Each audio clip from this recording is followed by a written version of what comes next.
In today's tech video, we've got a common TV issue on our hands. Many of you have asked for help with your Toshiba TV that won't turn on or has a black screen.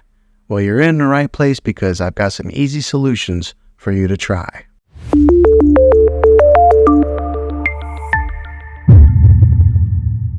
First, let's identify the problem. Before we dive into the solutions, let's quickly identify the problem. If you press the power button on your Samsung's TV remote and nothing happens, or if you hear a sound but see nothing on the screen, then you're dealing with a TV that won't turn on or has a black screen. Solution 1. Check the power connections. First things first, double check your power connections. Make sure that your TV is plugged in and the power outlet is functional.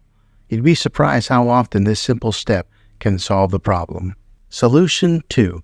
Do a soft reset. Many times, this particular situation will fix the problem. Unplug the TV from the wall outlet and wait 60 seconds. Now don't be impatient here, wait the whole 60 seconds. Then plug it back in. Doing this is called a soft reset and might fix your problem. Solution 3.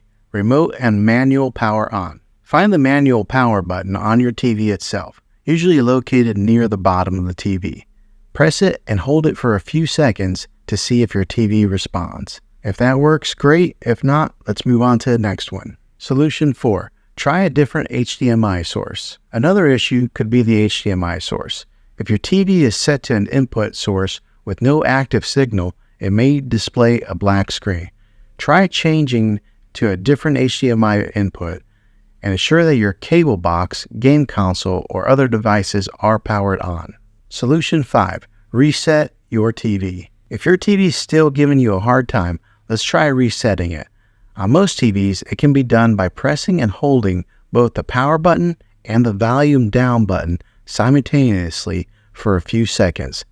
This might reboot your TV and get it back on track. Solution 6. Contact support. If all else fails, it's time to reach out to TV's support. They have a dedicated team that can help you diagnose and fix your TV's issues. Check your warranty status. Your TV might still be covered. Well, there you have it. These are some common and easy solutions to get your TV up and running again if it won't turn on or has a black screen. Hopefully this video was helpful. If it was, go ahead and click a thumbs up on it. Go ahead and subscribe to my channel. I make tech videos all the time, and I'd love to have you back in the next one. Take care.